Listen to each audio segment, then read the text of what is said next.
We'll be back in a little bit.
let them break you down, baby. We're so happy to be here with you guys. You guys ready for top 8? All right. So, you know, Brandon's one of my best friends, man. Probably he's just about my best friend in this world, you know.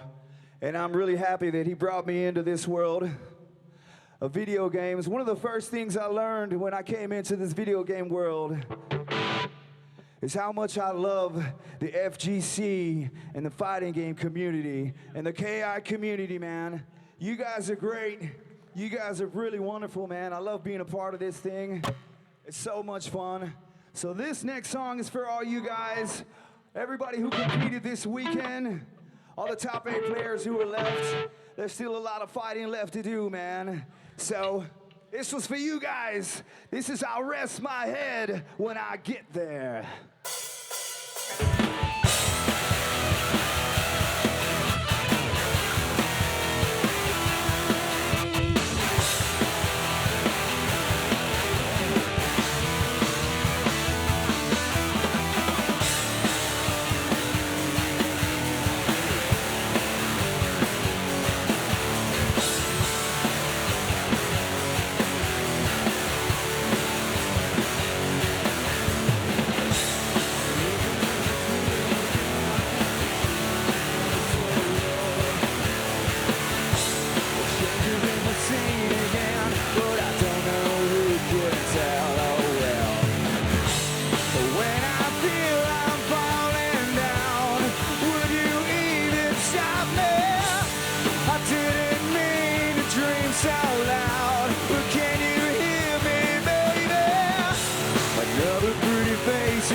All right, man. I hope all you guys had a great time this weekend at KI 2017. Good luck to all the players that are left. Let's go out with a bang, baby. Come on. This one is called Self-Destruction.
Once again, we are called Down Generation.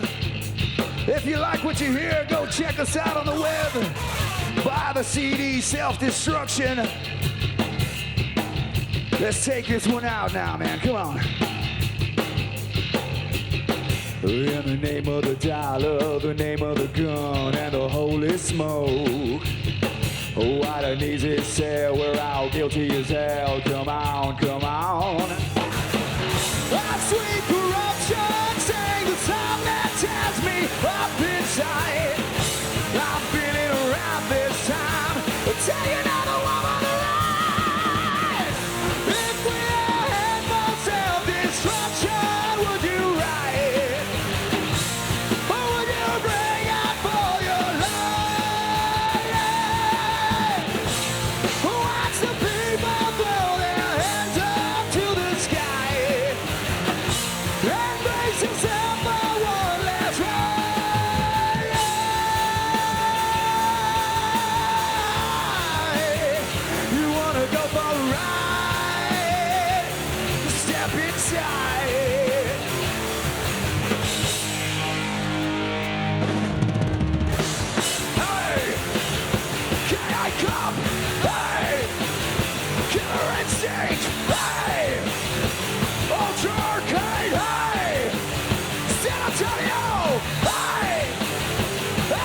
Hey! Hey!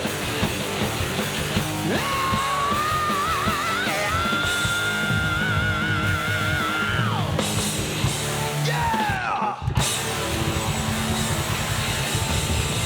All right! KI 2017! Good! Nice!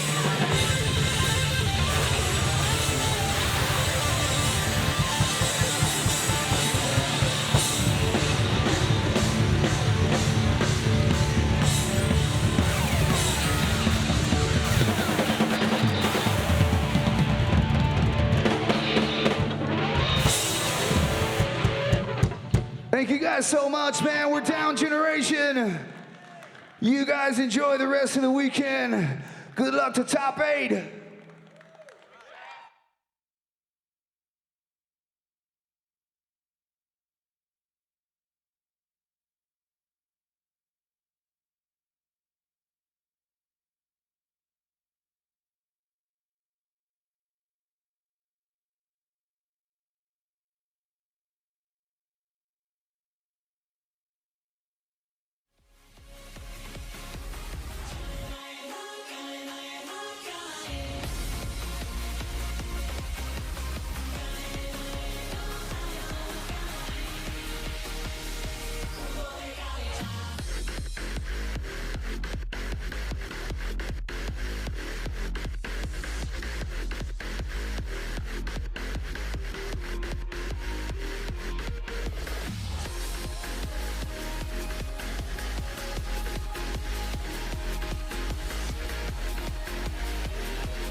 Target spotted.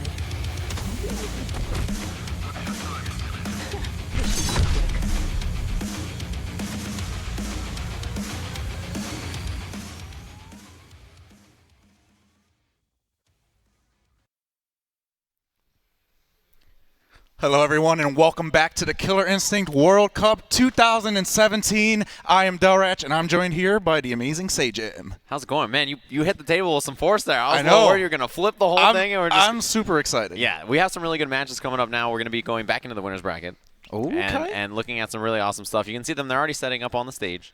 They're getting ready to go up, but I think we're going to take a peek at the bracket in just a second here to get you guys all caught up on the action. If you don't know about it, it's going to be Circa Nikki versus Storm. This is a match to qualify for top 8 winners, as well as Sleep versus Base. I feel like it always ends up being Sleep versus Base somehow, right? Like it just always happens. Those two always have to play each other no matter what. It's kind of like an anime. I feel like Killer Instinct is rigged. Like for some reason it always just ends up being that way.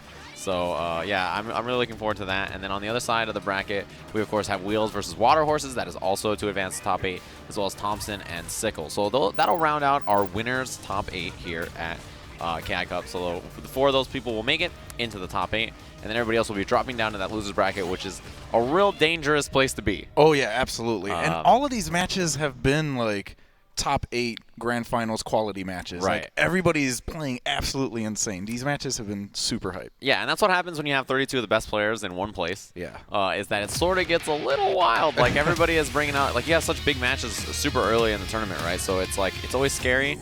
And as a competitor, you have to be on the edge of your seat at all times. So you can never just kind of play it and, you know, like, oh, yeah, I'll just beat this guy. So if that happens, then you're in losers. Yeah. And you don't want to be there right now. I mean, there's a lot of really, really talented players out there. So first up, as we mentioned, it's going to be Circa Nikki versus Storm 179, the Hisako player. He had 2 TJs on his way here, which is an awesome match for Hisako. He did a really good job of controlling and shutting down a lot of that character's options. But he'll be up against Nikki next, the full gore player who is causing everybody so many issues. Yeah, I feel like Nikki is like the boss battle of this tournament. Like every time you see him, you're like, oh man, this is going to be really, really rough. So I'm really curious to see how Storm handles this. Yeah, he has the #1 seed. Nikki, he has the most points out of anybody. And he had that run in the middle of the year where he like won like a billion tournaments in a row, and he was like really scary for a while. Thompson had a similar run actually. With Combo Breaker and Evo as well. So yeah, Nikki's a real dangerous fellow for sure. But Storm has really shown that he is the real deal. So it seems like, I don't know if this is button check if they're going into it, but Nikki for sure plays Samira. So I'm interested to see if that's what he wants to play instead of the full gore pick. I think that's not a bad choice at all. More escape options in a lot of the knockdown scenarios. And, you know, a little bit more control in how you move around in the neutral. So, yeah, it is the mirror. Counter hit right at the start, and immediately guest break goes sour for Nikki. Pressure. Okay, there's a little jump out and escape, and that's what Fulgore doesn't have, right? He won't have the miss or anything. I really like that Storm's just keeping up the pressure right now, not giving any chance for Nikki to get out. But here we go. Yeah, a little interrupt. Activates the instinct. Is going to get missed, too. I like the setup a lot. I feel like that was smart. Oh, the double. And all this time, potential damage is being built on Storm, you know, which is a really important part about that miss. Double dash gets blown up. Wow, caught out of the air, and no breaker on that heavy at the end. That's what launched her up in the air, and a pretty convincing first life bar for Storm. All right, little tick throw at the start of the round. Oh, well, an out of range for a command throw, so now Nikki has a big opportunity. Manual with the bats, and the counter breaker! No. This is going to be massive damage. And just like that, it looked like Nikki was really behind, and now he's almost caught up. I mean, that's the thing about Mira, right? Such explosive damage output. If you get one counter breaker correct, you suddenly are back in things. Command throw here? No, yeah, instead gets command thrown out. And this is going to be a combo because of that full wrath gauge given by the instinct. Huge damage output, going to put Nikki in danger. This is even worse because he doesn't have any life right now. He only has the recoverable damage. Chip, any touch will take him out. What an escape. He's still living on a pixel. Activates. Oh, the teleport in. Oh, he gets the hit. Gotta go right into the ender right there. And he built up a little bit of that health because of the mist already on. Oh no, Storm's missing some critical counters right now. It's costing him a lot of life. Yeah, a lot of inputs not going his way. Big neutral jump, no, and delayed auto double. Very, very smart. As you knew Nikki was going to break whatever he saw. Yeah, he breaks pretty pretty fast, so having that delay option there available is going to really blow him up, I think. So Yeah, let's see how he handles this next match. I'm totally with you. I feel like his break percentage on like first scenario like situations is super high. Yeah. So if you can throw him off anyway by either delaying your linkers, delaying your doubles, I think those are a really good option. Yeah, so he opts to stick with Mira. All right. Interesting. He doesn't want to try out the full gore. I mean, full gore can get locked down pretty hard by Hisako. Air, on-rails on, counter hit with a breaker on the light linker. Wall splat. And mix up. Oh, interesting. Just, yeah, side switch back into the original combo. Pick up from Storm. And the reset. Nice work so far to him. His pressure has been amazing all day. But no interruption. And the immediate break. I can extend the combo, spends the shadow, and gets a little bit of damage on that, about 40%. Yeah, he kind of took a risk there and didn't go back for any more health. He took a little bit, but went optimal for damage there. No breaker, so this will be damage ender. Not quite enough. Any goes touch? Back in. Yeah. Any touch right now is going to take that life bar, Sends out even the with mist. the mist. Yeah, exactly, and the parry will do it. Yeah, it just killed outright. Didn't even need the follow-up combo. So you see Storm here wasting as much instinct time as possible by delaying these doubles and linkers. Command throw here, oh, it just hits the roundhouse. And that is huge time wasted and resources committed by Nikki. Yeah. Pick up and break. Okay, you see the delayed linkers in there. Waited a little bit before going for it. But, man, Nikki with the approach. And a breaker, yeah, you can see that. The low scythe is the medium. Overhead scythe is the heavy, so that's how you tell the difference between the two. All right, so Nikki finally takes that life bar away from Storm. Let's see what he can do. He's probably going to get instinct again pretty soon. Right, exactly. And that's actually pretty fortunate for him. If he can break maybe one or two more combos, he'll have that instinct, as you mentioned. All right, wall splat. He will have the option to command throw here, which he does to build back a little bit of that life. I like Storm's approach. A little bit more patient right now and just kind of picking his moments to dash in. Nice counter. If Nikki breaks this combo, though, he will have his instinct available manual, and you can keep up the combo here. Oh, it just goes for the reset. Nikki does have instinct available. He's going to use it now. There you go. And puts the mist. Caught her out of the air. Oh, that... If he extended it, that could have been it. Oh, the mist! And the punish, but opener ender, yes. Probably not what Nikki wanted. Yeah, you can tell that situation right there was super frantic. Very tense, yeah. It could have been the end of the game. It could have been a 1-1, but now Storm still has an opportunity. Oh, super high on real zone, but still block, and a lot of that health is gone. The counter This ultra. is gonna be it. There you go. Yeah, Nikki was using a lot of his life right there, just doing various dashes, and it ended up costing him a lot right there. Yeah, for sure. You can see that, using all those Mira special moves as well as the dash, as well as the mist, all that silver life starts to build up. Yep. And it puts him in kind of a dangerous position, right? If his breakers don't go his way, he eats a huge amount of damage.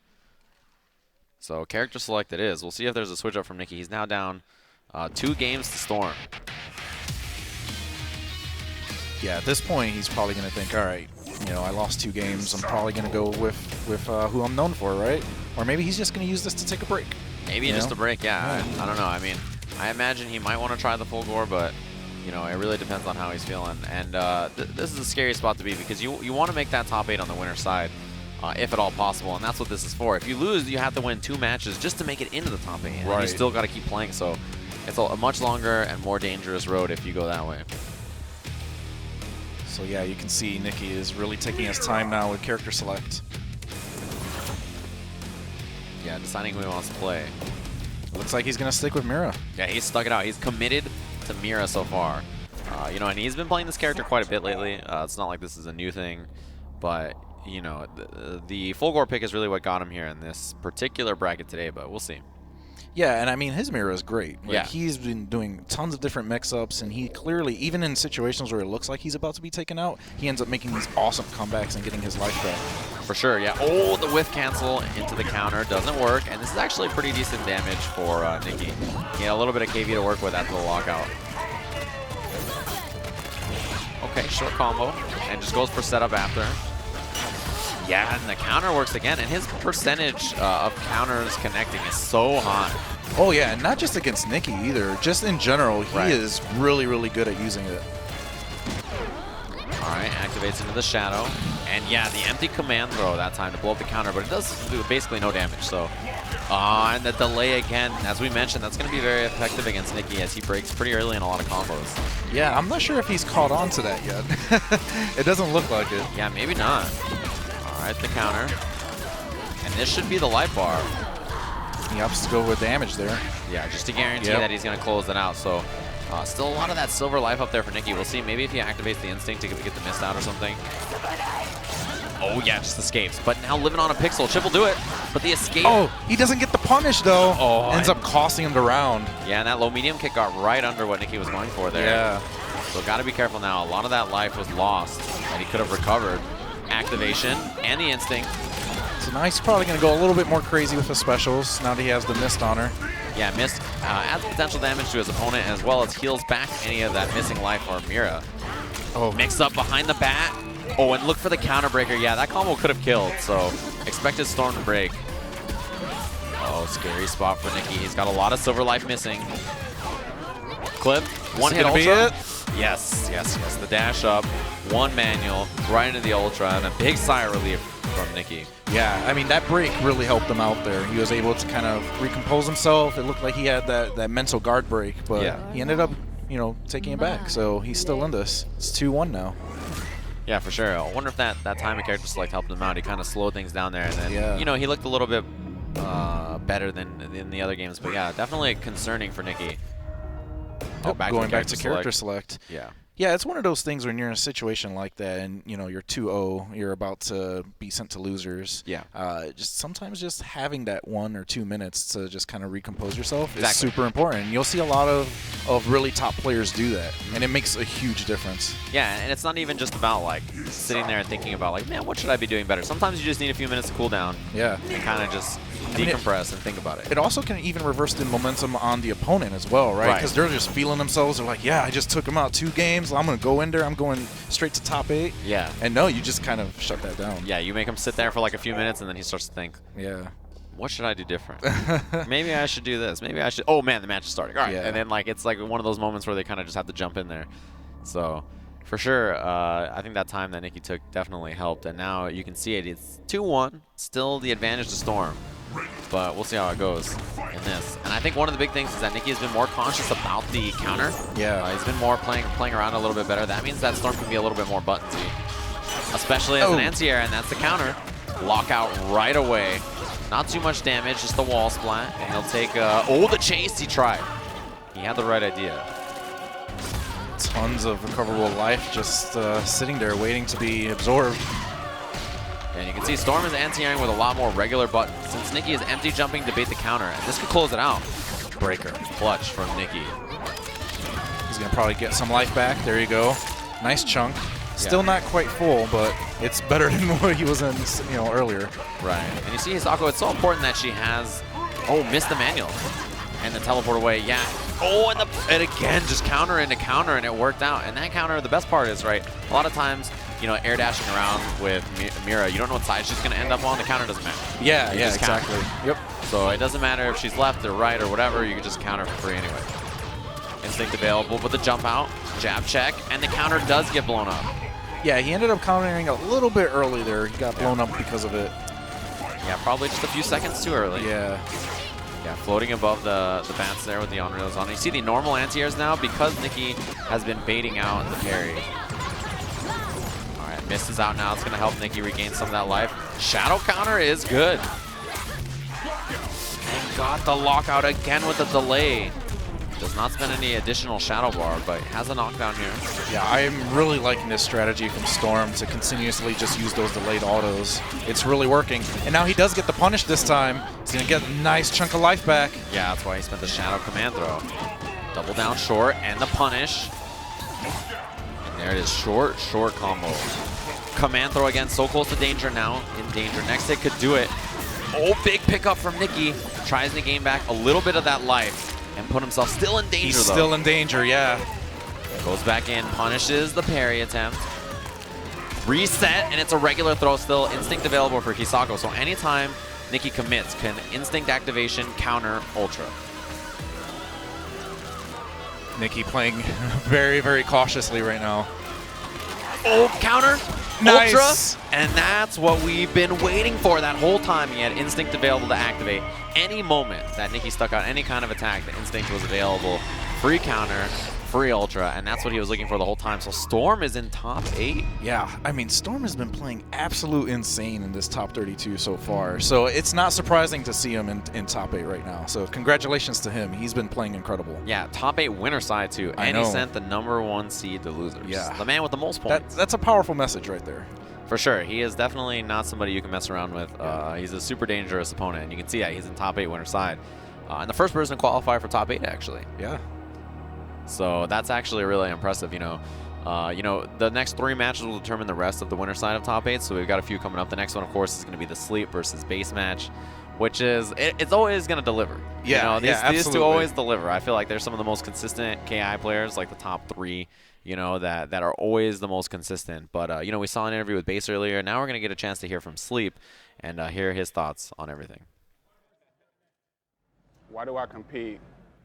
I'm just super passionate in it, man. I used to be one of those guys that was at home with the popcorn watching Justin Wong and F-Champ, you know, go at it. So it always was something I always wanted to do. And I found my game, and then I pursued it. Oh, man, what do I love about Killer Instinct?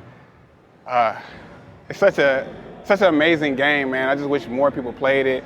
It definitely feels like something completely different from, you know, outshining the other games that I really enjoy the most. What is my mentality going into a match? I just love to keep my mind focused, man. I think about my family, because I'm not just doing this just for you know, a win or whatever. I got fans, a family, you know, a big support group that, you know, I want to do that for everybody. What does it take to win an event such as Evo? I mean, it takes hard work, dedication.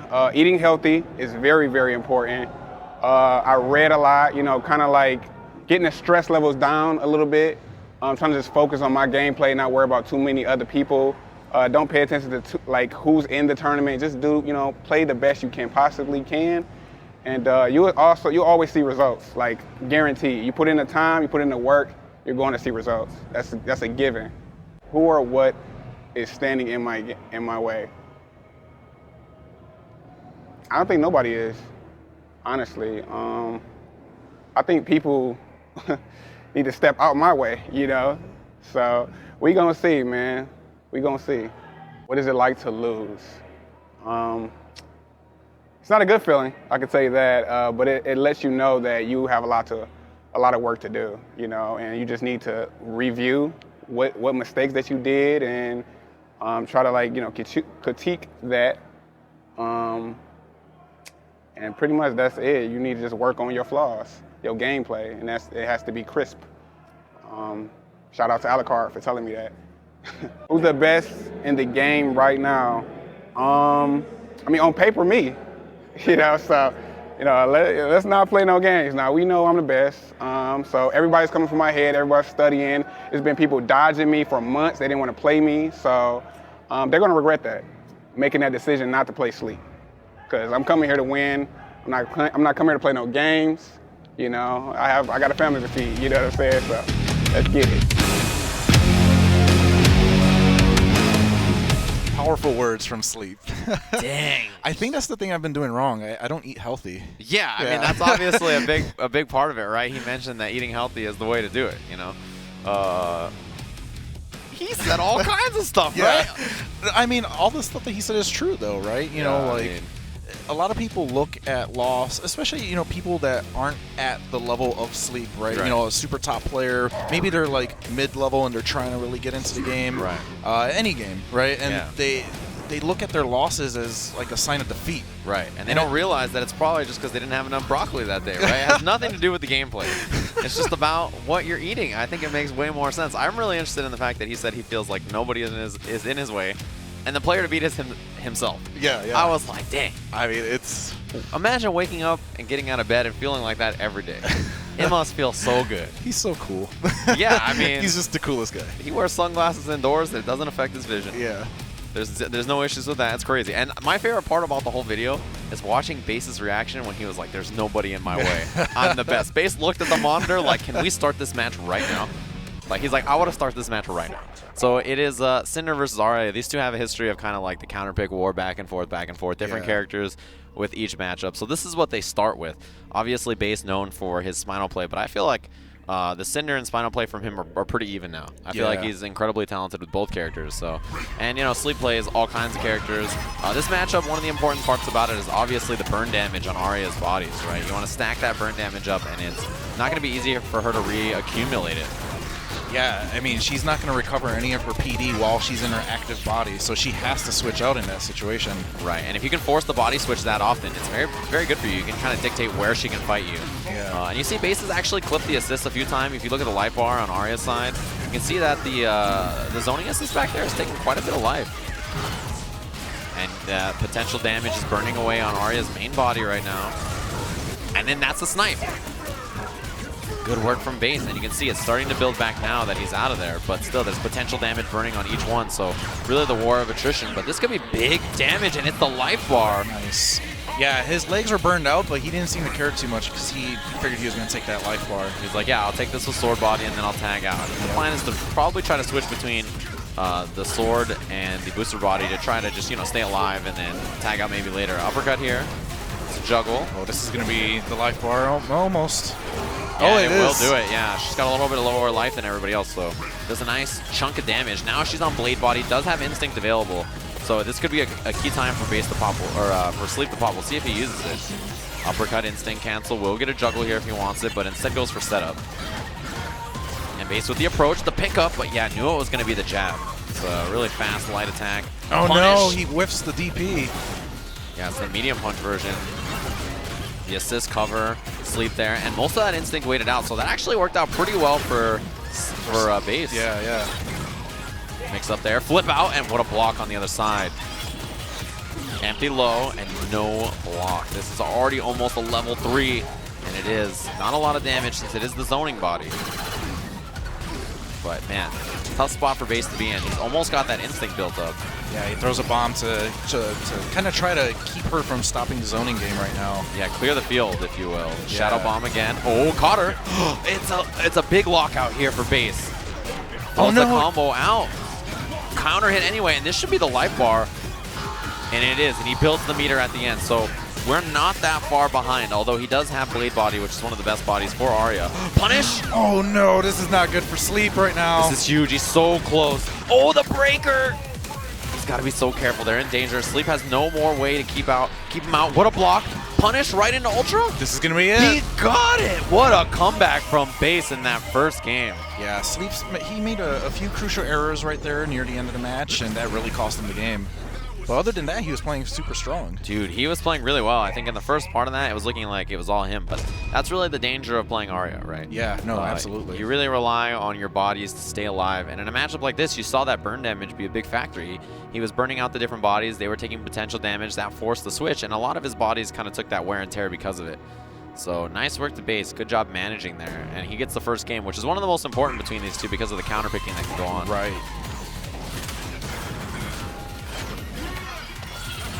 Bomb explosion, and he has pressure. The delay on the triple string and a lockout. Big chance for Base. Recapture and lights the legs on fire.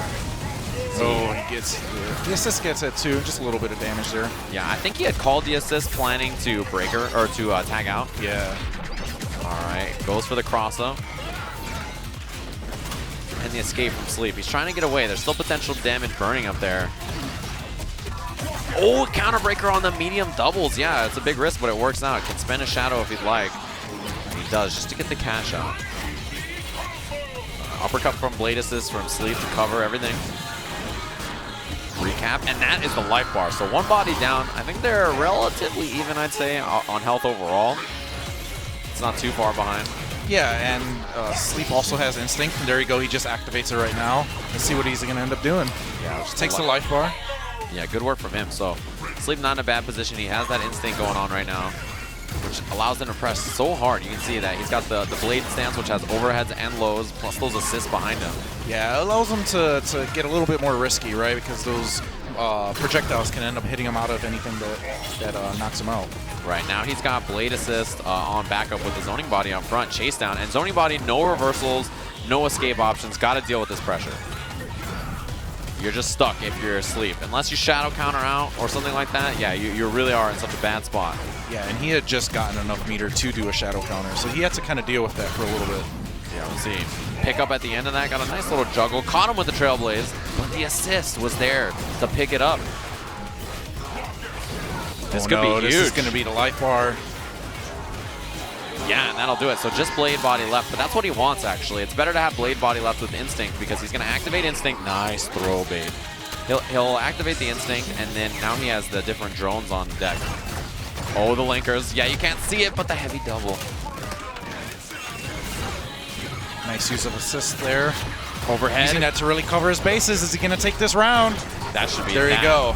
Yeah, big uppercut to close it out. So that was a really smart decision from Sleep. So he had the zoning body out and the blade body, you know, in the back. And instead of swapping for that favorable position in the short term, he waited until his first body died, and now he's like, okay, I have blade body with lots of health and full instinct. Yep. That's super powerful position for Arya. It makes her one of the strongest characters in the game. So yeah, really good choice. All right, game 2.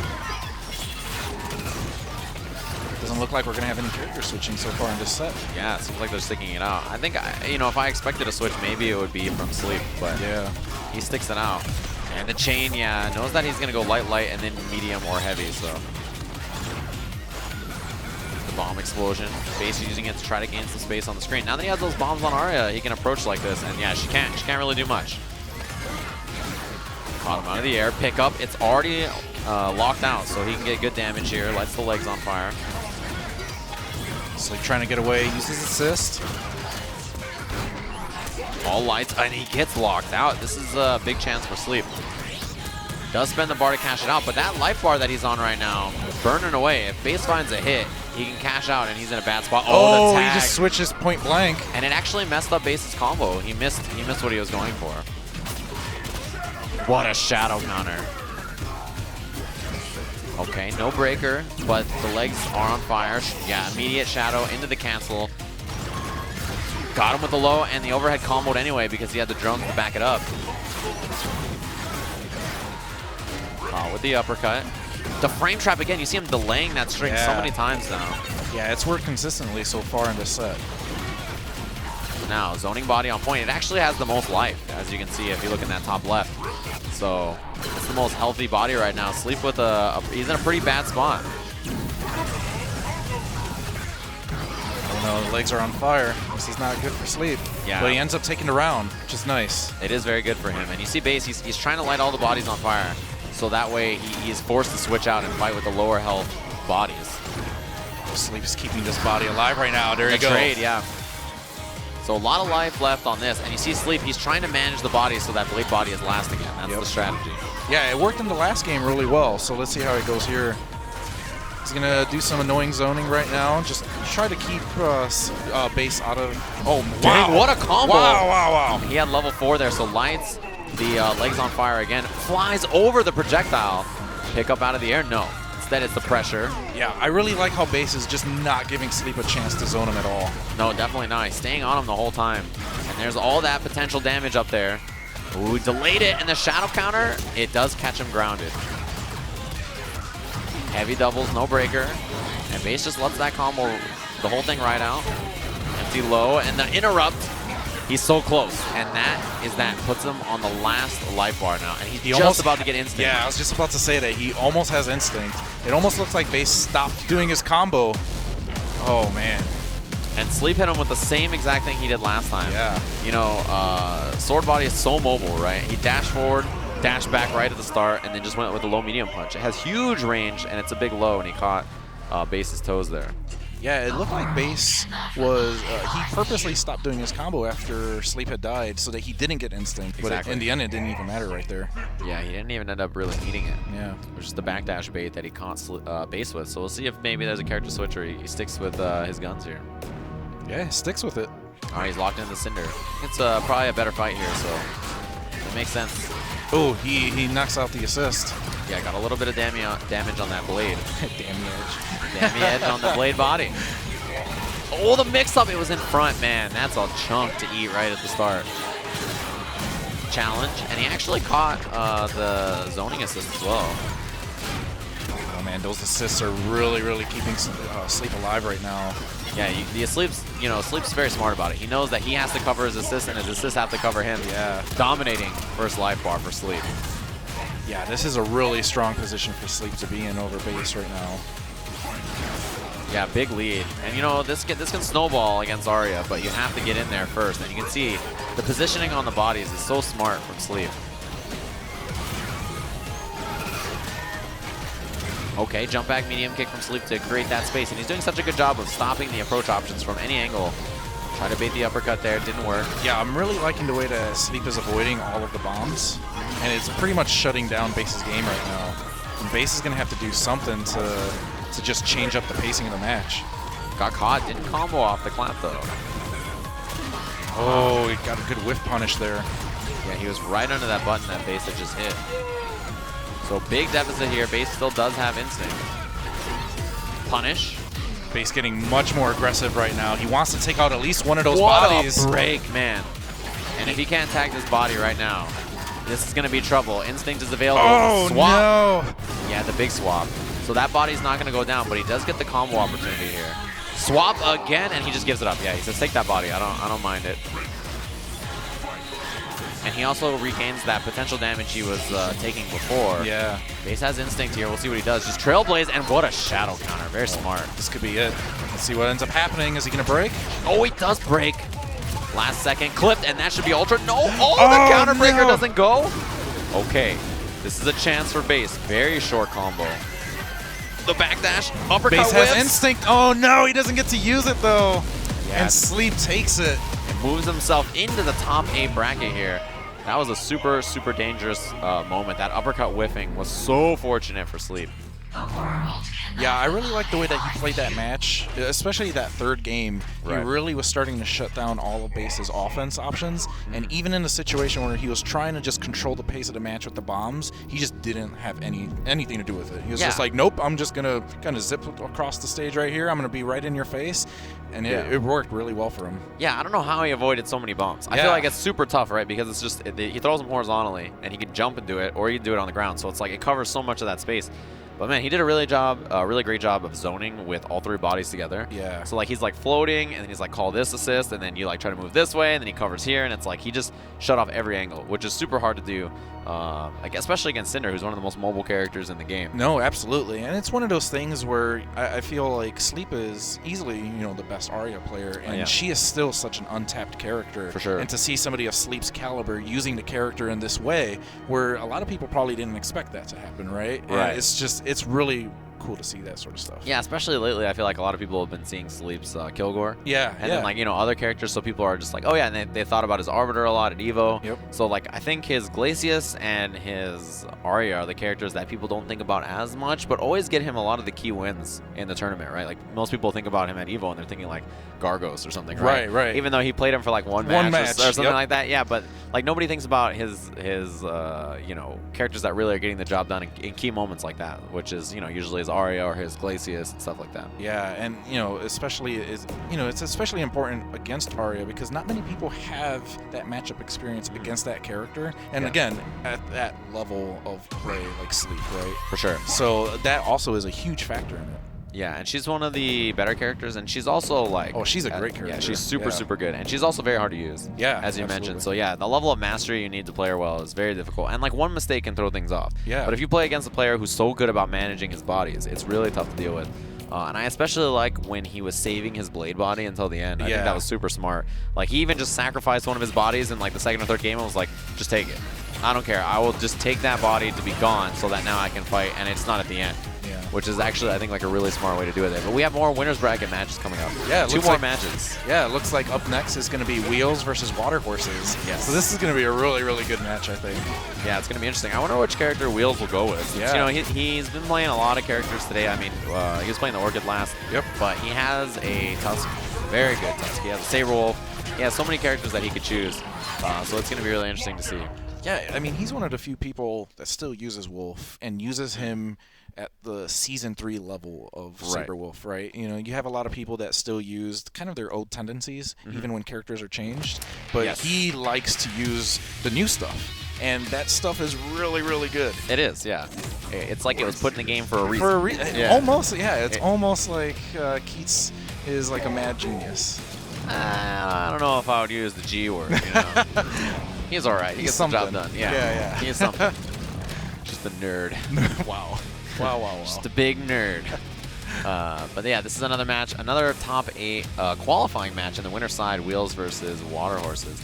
It's going to be a good one. And we'll see what characters they each choose to go with. He's thinking about this Gardos pick? I mean, I don't know, but He might be using Tush. yeah, yeah, you guys are about the tush, huh? Good to know. And this character he's been playing a ton. I feel like he's really been repping this character a lot lately. You know, we obviously saw Gutter playing him earlier as well. But yeah, I mean, a lot of people are really starting to realize, I think, the potential of this character. And over the patches, he's kind of been like put in a really good position, I feel like. He's definitely in a good spot right now. The important select of the match. Yeah, I don't like it when they switch. They pick a theme that's not the stage theme. Yeah. I'm like, stick to the lore, bro. People worked hard on this, okay? But, you know, it is what it is. It looks like it is going to be Tusk versus Glacius. For sure, I think a good pick. I mean, so he has a few decent tools to deal with Glacius zoning. One of the big ones is a step. Yeah. He can just step right through a lot of the projectiles. He's got the big Fierce that he can check a lot of the things with.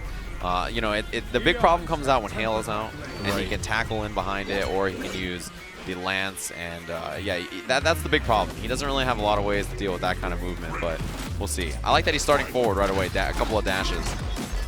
And this is where it gets hard. Yeah, you can see with the Hail out, he was already in trouble, and you know, 30% of his life bar already gone. He's walking him to the corner though, so in the long game, this actually might work in Wheels' favor right now. Yeah, you're right. The corner positioning is massive. The Fierce gets interrupted. Water Horses doesn't pick up the combo, but this will be an uppercut. Oh, he was deflect. That was so smart, and the throw bait. Man, Wheels. This guy is something special for sure. I couldn't believe that bait. Oh, gets him, and yeah, didn't go in behind the combo. There was a lot of nonsense in the way. Yeah, he had to deal with the Hail, but he still got a solid first hit. So for sure. And then, you know, he rarely goes for the skewer. Actually, the jump stab that Tusk will do there, he doesn't really use that often. Fierce, confirm, and it's a medium linker. Yeah, he gets shadow here. Another cash out should do it. Nice work. So he brought that life bar all the way back, and now he's in the other corner, positioning is key. Big jump back, medium punch doubles are broken. And yeah, shadow counter probably a little too far. Oh, the clip! He didn't get the combo. If he still comboed after that, I was going to be so angry. Yeah. I mean, the damage is still insane, even if it is a trade, right? Exactly, yeah. I mean, especially if it counter hits, oh man, it's the end of all days. See, the sparks on that Skull Splitter are really important to catch Glacius movement. Shadow Step, oh, didn't make it. Yeah, I like that. Water Horses saw that one coming. He's prepared. His zoning has been pretty good so far. That Skull Splitter and the jump, man, Water Horses got to be careful about that jumping Fierce. Big lockout, no bar, just built it. And he's just about put him in danger with that. Yeah, but I was just about to say, Wheels got his instinct again. Cancels. There's another. Combo was so tough to break, and it barely did any KV, so Shadow Uppercut will do the job. Yeah, that combo was really good. Ooh, you see crouching Fierce, run, cancel, uppercut. Come on, man. And just like that, yeah, Wheels ends up taking game 1 over Water Horses. I mean, all you need is a Fierce and a dream with Tusk, and you can make it happen. If you have the timing and the perfect positioning for a Fierce, oh man. And counter hit Fierce, you might as well just set the controller down. You probably don't have much left after that. Oh, it looks like we're going to character select. Yeah. All right. Interesting. But yeah, I really like the positioning in the corner. He would just back off. And you know, Glacius players in the corner, they want to jump back and hit that medium kick, right? Or like the heavy kick. And you just tag him with that Fierce, you just nail him out of the sky, and they're like, oh boy. Yeah, and that's the situations where he ended up losing any sort of positioning, right? Yes. It's like he got used to his old tendencies, and you can't do that against a Tusk, especially a Tusk, you know, that plays as well as Wheels, right? Exactly. Like, I'd rather see him just kind of hang out, wait for the Fierce, and maybe like liquidize it, or like something like that, or just even block it and then check after by summoning Hail. You know, I feel like there's other things you can do. Right. These non-theme stage matching. No good. Just DQ them both. Just put them out of here. Although they pick Kim theme, which I like, so, you know, it's a good theme. It's a good theme, but. Well, I mean, what's the lore reason for it? I mean, I don't know. I feel like it doesn't match the positioning. That's what I'm saying. Oh, the fierce. Oh, Pixels. Nice. He was pixels away from landing it. Back fierce does not work on that juggle from Glacius, and now look at the positioning. He made it here so early in the round. Shoulder gets him out, and a punish. And I think back throw there was okay just for positioning. Yeah, I mean, just to get him out of the corner, I thought that was a really smart move from him. Because he clearly likes jumping back, so Yeah. that gives him a few opportunities to do that. Yeah, mid-screen he could totally do it. I really like that coverage he had a minute ago. This is manual, the stagger, and he just goes for the step. Yeah. He will blow out his combo on purpose to just get the movement from the step, and I think that's a good idea. The counter hit fierce. It's a lot. It's a lot of damage. Like that, he checked him with that shadow shoulder right there. Yeah. Super fast. Instant overhead. Yeah, and he gets the combo off of it. Nice work. But before he had to set that combo up, he did the light doubles, light linker, ended it, and then he went right into the hail setup. Oh, he's gonna Getting be able to walked shadow. into the corner again. Yeah, and the cancels, and you just gotta guess on those. You have no idea what strength of Skull Splitter he's doing while in Instinct. But each time he uses something in his Instinct, it takes a little bit of that Instinct bar away. Caught him. Oh, gets opened up with the overhead. It was so hard to see, and now he's got another mix-up going here. The jump in, and that was a great puddle. He stayed patient. The roundhouse works, yeah, and it goes through the armor since it is a heavy attack. Big skewer and wristed on the counter breaker. Not something you see from Wheels that often. Again, changing screen positions right now. Opens him up. This is going to be nice. He has a Is he gonna shadow. use shadow moves? Yep. Big damage, gonna put him in danger. Fierce! Oh, it no, reached! got caught jumping back again. And he broke the heavy Skull Splitter. Still, the step. The Fierce oh, was pixels just away. out of range. It was so close, man. If that had connected, it would have been close to killing, especially if it's counter hit. Every time he jumps back, like, my heart stops. What a snipe. That was such good space. So, like, Water Horses had the hail on the ground, and then the best thing to do there is the coverage where he just jumps up and kicks you in the air. He's covering horizontally in the air and on the ground. So he's taking up so much space with just those two things. Taking a little bit of a breather right there. He needed it. Scary, man. It's a dangerous matchup, man. Those Fierces are literally like the littlest bit away from connecting. And and if they connect, it's like donezo. Oh no! Every time it happens, I'm like, yeah, I'm terrified. It's such a scary range. Man, roundhouse didn't work out. Got to be some kind of side switch, I'd imagine. Just sets out the hail, instant overhead, great block. He stood up before it had even happened. Another Fierce. Oh, a shadow counter. Was probably expecting a cold shoulder. Yeah, I like that Water Horses is staying much more grounded right now. He only just jumped in that situation. Yeah, when he had coverage with the hail, he did like a jump back. That Fierce was on its way. Fierce is scary, man. The Fierce is always so close to connecting. There it is. Skull Splitter, and he doesn't get much after that, but it did 22% shadow. Oh, wrong one? Yeah, he could have done the shadow shoulder, yeah, to get through. I really, really like how Water Horses is playing right now. Yeah, he's doing a much better job of always fighting behind hail, and that's what gives us problems. The hail is the big issue. The rest of the zoning stuff is not that bad. There's the shadow shoulder. Short, very, very short combo. Into the throw. Setup here, yeah, very safe jump. It's the big roundhouse, but thrown out of his pressure. Instant overhead is blocked, and you see the hail. That's the most important part about this zoning. Block again, but he still had the advantage, and that's why he respected that uppercut. Water Horses is pretty much taking control of this entire match right now. That was a sick liquid. Wheels is going to have to come up with something really, really fast if he's going to want to win this one. It's going to be really tough, though. He needs about 11 Fierces. Yeah. Liquid Eyes? Oh, he just puddled right under it. That was so smart. Oh, behind? I had no idea where he was at. Yeah, it was super hard to see. Okay, didn't even try to guess the combo. Wheels takes it, but man, he's in a dangerous spot. Long way to go. Okay, that's a big counter hit Fierce. That's 2, right? Just needs 8 more. Oh my god, that was almost the 7th. Yeah, and he goes for the stab, doesn't get it, and because of that, Water Horse is going to get the game. So that's 2-1 Water Horses. Again, qualifier for winner's top 8. Yeah. And Water Horse is kind of like, he had that breakout moment last year at Killer Instinct World Cup. He won the last chance qualifier and then made it into the top 8 there, so this will be a repeat for him.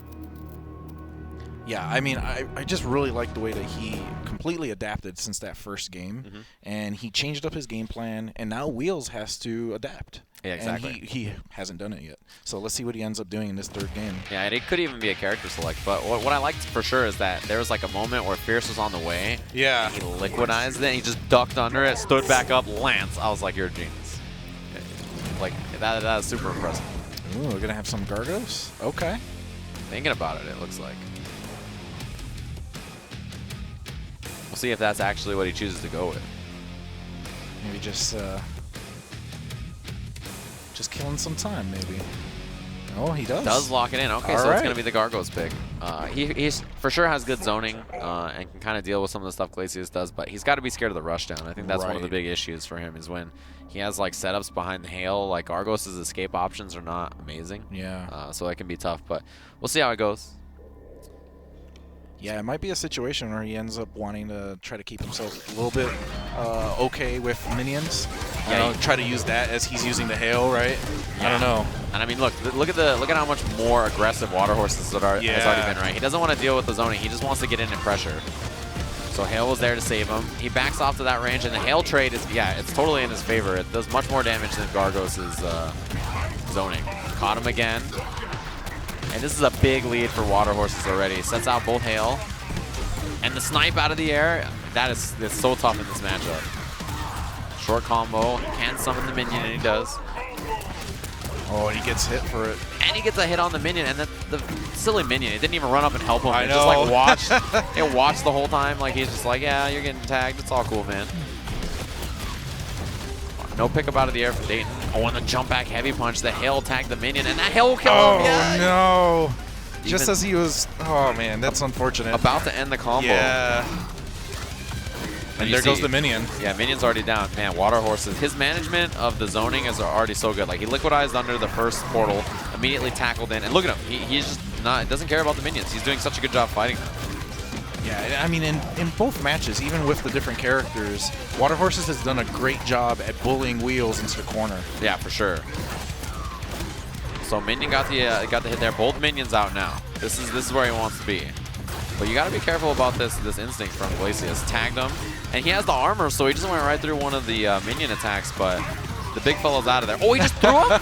That's what he gets for his service. You just throw him in there like that. That was like a frustration throw. It's like, Yeah, oh, he's you're like, go get him. useless. Yeah, he's like, go get him. You got to do something. Instinct activation. Shadow punches does catch the tail end of that liquidize. So maybe he's going to try to build some meter here. That's what I'd expect. Yeah, it's the meter at the end of that. So his minion does have that special ability, but man, the tackle just moves him forward past the zoning and gets to the minion at the same time. It's so powerful. And you see, yeah, as soon as he jumps, the minion is still there. That was a sick combo. That's combo video. 2-hit combo. The minion with the pickup. All right, so He's dead now. he is out of there. Yeah, he did his service. That 4% 2-hit combo. Oh, caught him. Oh man, those hails are really messing him up. Yeah, there's such a problem because they can hit the minions or Gargos. And like, it's so bad. And when Gargos jumps out of, yeah, they caught him and the hail might do it. No, he just needs Chip. Chip will do it. Yeah, so like, the problem is, right, is if you jump out of Shatter while Glacius is holding hail as Gargos, you actually lose. Yeah. Because like, he's like, all right, I'll jump and hit you with my half screen, like horizontal stab in the air. Or if like, you know, you try to go for something, I'll hit you with like my shadow puddle. So it's like, no matter what, like, there's not a good scenario for Gargos there. He has just like, Right. his movement is really good against a lot of characters. Yeah. But just not in that particular scenario. It's like, hail up, shatter, checkmate. Yeah, I mean, in a situation like that, maybe it was just better to stick with Tusk. Yeah, I think Tusk looked better for sure. I mean, Yeah. you know, the Gargos had a chance, but it's tough, man. Like, when he gets that zoning going as Glacius, especially, like, you saw how easily he navigated the minions. Yeah, no, Just tackle absolutely. in. Yeah, I mean, that shoulder moves so far, and it's so fast. Yep. So, I mean, why not, right? Yeah, and it's, like, it's super hard because his, like, Gargos' zoning is, like, tracking. Yeah. But it doesn't, like, track that quick forward abrupt movement that well. So he's, Yep. like, zoning. And so, like, the portal comes up and it just completely misses. Yeah. And so, like, now your minion is taking a hit of damage and Glacius is summoning hail and you're like, oh, God. Yeah, I So- mean, the only thing that he really could have done to avoid that is the shadow one. That one would have Yes. gotten him, but he wasn't using his meter for that. He was using it for minions. Exactly, yeah. And so if that's how it is, and I mean, most of the time that's how you want to spend your meter as Yeah. Gargos, right, is on the minions, because they're Yeah. usually the most powerful thing.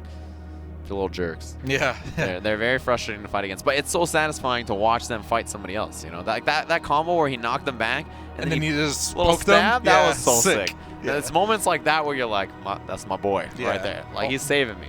Yeah.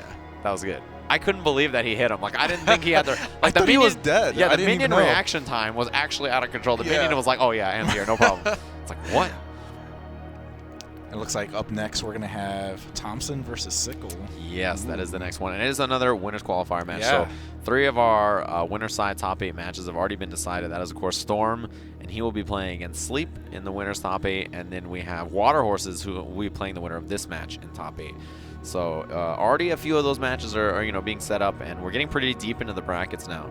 It's been a long day of KI, but some really awesome matches. We've seen like a billion characters. Yeah, no, I mean, I think we're well beyond like 20 characters at this point, if not 20. Yeah, I mean, like the Yeah. first round of matches, before the first round of matches were over, we were at like 19 or Yeah. something like that. I think like 5 or 6 matches in. Right. Somehow. Yeah, no, it's insane. I mean, the thing is, you know, Killer Instinct thrives on that sort of thing, right? Yeah. And it's like all of these characters are extremely viable. Yes. And you even have people that be like, oh, my character is weak, and then they're like in top 8, and they're, you know, they may get second place at a tournament. Right, yeah. It's Or like- like you complain yeah. for buffs for like 6 months and then you immediately drop the character when they get the buffs. Like, Yeah. you know, it's like, yeah, it's just how it goes in the world. So wait, I have an update. 21 characters 21. so far in the top 32. How many, 21. how many characters are in this game? I don't know, you work on it. You No. tell me. There's like 27. 27? Okay. So 6 characters are missing. Yeah. That's pretty impressive. Insane. Yeah. So it is Thompson versus Sickle. Looks like they're set up on the match. Should be Jago versus Glacius, I'd expect. And Glacius is doing so well in this tournament, which I think is really awesome. He's a classic character, and he's a lot of fun. And he has a really interesting design. So there it is. I picked the idol theme on Thunder Stage. Just a classic. Just a classic. Just going to mess with your mind, huh? Yeah, I'm just imagining the whistling in the background Yeah, with the yeah. stage and everything, and it's just a whole bunch of hoopla going on. Whole bunch of rock and roll. All right. So there it is. Top 8 qualifying match. Thompson versus Sickle. And this is a matchup that, you know, we've been seeing since the start of the game. Yeah, It's always been absolutely. a popular match. So it's one that both players are going to be pretty familiar with. One of the big things now is obviously multiple hail. Very good against Jago, since, you know, his fireball, he's only going to hit once. And if he charges it up, it takes quite a while on the screen. Okay, he's going to have a flip out here. And what a block. No punish. It was a true block string. You saw his character wiggle, which means that he was inputting something, and it only didn't come out because it was a true block string. That liquidized. It's a big, big, important thing that he has in this matchup. Duck onto the fireballs, and the most important part is you avoid giving him meter from blocking it. Wow, Oh, nice conversion, yeah. He was just at the exact right spacing. Yeah, okay, gonna cash this combo out. He spent a bar on this, and it wasted some of his instinct time for 18%. Great Shadow anti-air. Thompson was so patient on that. Shadow, it's not quite enough. He's close to chip. What a block. And you see him dip again. Yeah, he tried something, but that's all he needs. He needs that fireball to trade, or he can win kick in behind it. Oh, he's going to get hit. Not quite chip. Oh, he tried, but he didn't hit an air attack. Had Glacius hit an air normal, the hurt box would have been there. Chip. Oh, the liquidized, man. Just in the last second right there.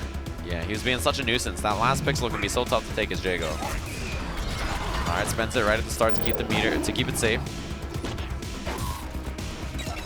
And that Fierce is a really good button for Jago. Big range on it. He's trying to get life back with these projectiles, but a big challenge again on the puddle. Oh, man, that was scary. if like he uppercut and he doesn't hit a button, then it's like a lot. But if he does, then it's scary. It's worrisome times.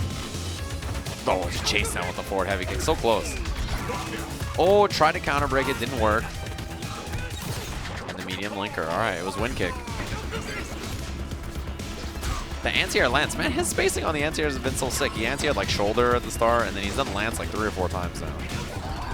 Oh, no, he was quite. out of range. And did you see Thompson ready with forward heavy kick to punish? Like, it must be super, super good to have that kind of spacing. And the immediate overhead reset into the Shadow Laser Sword into the Ultra from Thompson. Yeah, I mean, Thompson has been playing insane. Yeah. I mean, that one conversion that happened earlier in the match was like completely the longest range of the weapon, and he still was able to capitalize on that. That's why he has the sword. Like, he's got to use it sometimes. All his kicks are really good, but, you know, got to bring out the sword. Overhead, cancel, and yeah, he got him. Short combo. Breaks it. Yeah, all he could do there was light linker. The KV was maxed out. Oh, and a little pickup. Those stabs, those instant overheads from Glacius do a pretty good amount of damage. So each one you eat. Most of the damage from Sickle so far has been on those kind of poke situations. He hasn't really been able to open up Thompson much. Yeah, the cash out, that's big. It's near chip. You see the jump away, he tried to bait that puddle, but he was reaching. And he's going to be able to do around the world. That builds Jago Instinct. And he built himself meter at the end of battery ender as well. So great work to Thompson. Very optimal in all things, including those end of the round conversions. Activates Instinct. Did you see how far he walked? Yeah. He was like, let me stroll right up in here and hit my down jab. Throws out some hail. Okay, might catch. Yeah, he got the double forward roundhouse. Extends the juggle a little bit, gets the flip out, baits it, but not a full punish. Good blocks from Sickle right now. For sure, he's pretty good about blocking that overhead, I feel like. Makes it over the projectile. Could have maybe wing kicked in behind that neutral jump. He does have instinct available as well. Checking, and he gets in there. Oh, no. Yeah, very risky break. He's going to be able to get a lot of these hit points back. He has tons of HP. Counter hit combo and the medium break. Yeah, that was the perfect range where that medium punch would connect, and he probably wasn't going to go for a light punch. Doesn't even liquidize it. Yeah, he just takes the block damage. Made it in, and that is ultra clean. Yeah, so Thompson's up 2 games over Sickle right now. Sickle's going to need to do something. Yeah, he's got to find some kind of adjustment. Thompson's playing super well. Yeah. This is about as convincing as it can be, right? He just like looks super on point at all moments, basically. Yeah, I mean, Sickle hasn't really had any opportunities to open up Thompson. He's doing a Right. lot of pokes. He's doing a lot of, oh, he got him with a puddle punch, but Yeah. nothing really to gain momentum. Yeah, not a bunch of damage or like setups or anything like that. So it looks like he might be doing a character switch. Okay. I mean, with a name like Sickle, I know. That's what I was there's going to say. certain responsibilities. Yeah, I'm you know, like, you can't change your character. you can't name yourself like Fire Guy. Yeah, and then switch from Cinder, right? Like you Yeah. got to stick to it. You're stuck in that life. You chose it. If your name is like Monk with a sword and sideways hair, like you're a Jago player for life, and that's all there is to it. Yep. What's up with his hair? I don't know. get it. Yeah, I mean, if he needs advice. Oh, that trade is very good for Thompson. A lot more damage on that raw uppercut than taking the hail. Ooh, dash backwards. And the space, man, look at that. Makes it whiff, immediate punish. Yeah, Thompson is still playing his game right now, and Sickle is pretty much falling for it. Feels like it. There's a break on Heavy Linker. You can see the laser sword. Heavy Linkers are usually the linkers that get broken because they're seeable. They're 3 hits. They take a while, right? The medium linker, 2 hits. Light linker, 1 hit. So much tougher to break. That is such a good anti-air. It's not leading to enough, I don't think, to quantify how much he's landing it, but Right. Yeah, I mean, he's been really on point on it, but again, no capitalization. yeah, missed the juggle right there. Oh, the backdash actually caused him life, and that is that, yeah. Gonna extend the juggle for as much as he can because he wants to waste out this instinct time. Yeah, I feel like Sickle is playing very, very cautiously right now, and I think Thompson is just completely taking advantage of that fact. For sure. This is corner scenario, although there's a break. Yeah, that corner game for Glacius is so important. For the sweep, didn't find it. Oh yeah, uppercut because he expected a jump normal, but if he's not gonna get punished for it, why not, right?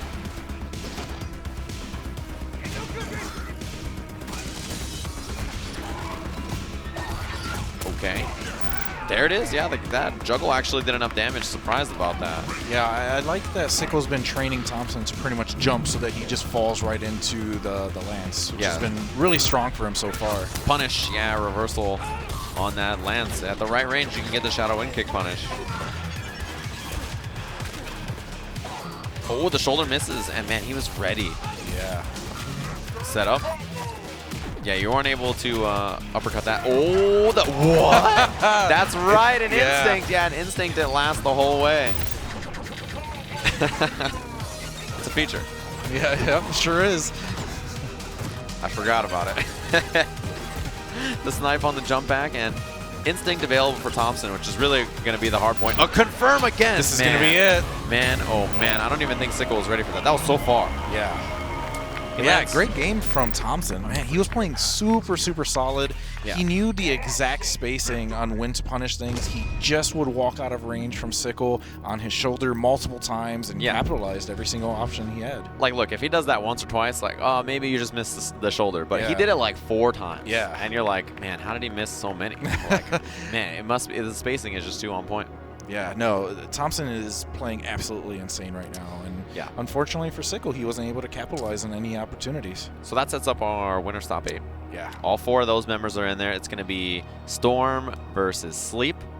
That is one of the winner's side brackets. The other match will be Water Horses versus Thompson. So the same matchup we just saw, where Thompson looks super clean. He'll be playing against Water Horses, though. So hopefully Water Horses was watching that. Oh, no, absolutely. That is a very important set for him to see, right before he has to play in the same kind of matchup. So our first losers match that we're going to be having in just a minute here is going to be Mr. Rico Suave playing. Versus Young Tate. Yeah. Hollywood. Rico. Yeah.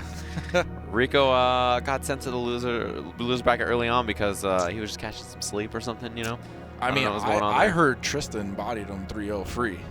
That's what I heard. I don't know. Yeah. I mean, he showed up a little late, but we're going to hear some of Rico Suave's thoughts from the other day.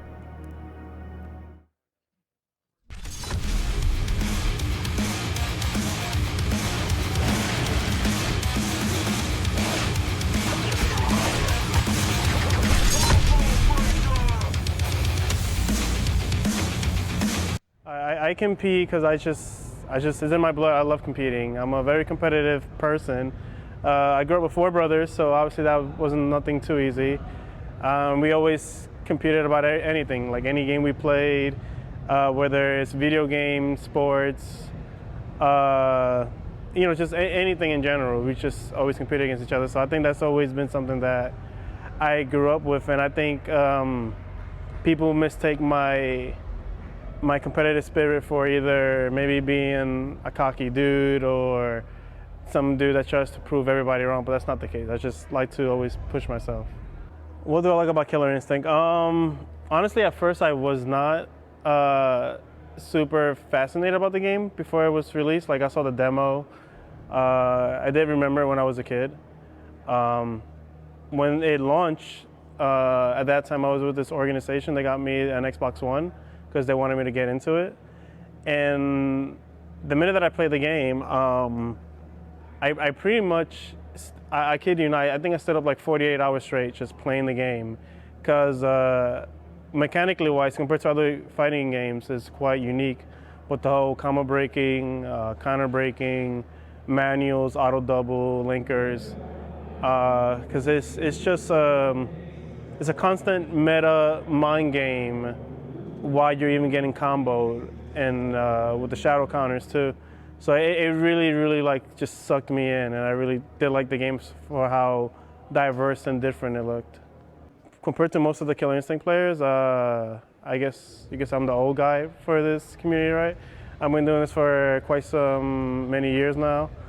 So my mentality, everybody's beatable. I don't fear anybody, nor do I think of anything about them. I just go in there, think of the matchup, what I'm looking for, and how can I psychologically get in their head by looking for certain tendencies of my opponent.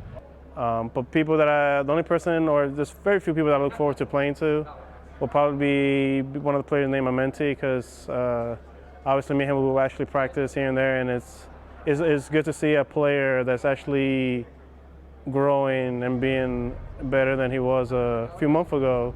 And since we never play in tournament settings, it should be pretty interesting how we approach each other. Who do I think is the best player in the game? I still like myself in that, as for that answer.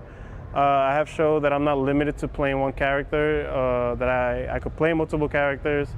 I have a better understanding than most players when it comes to mechanics and fighting games because of my fighting game backgrounds.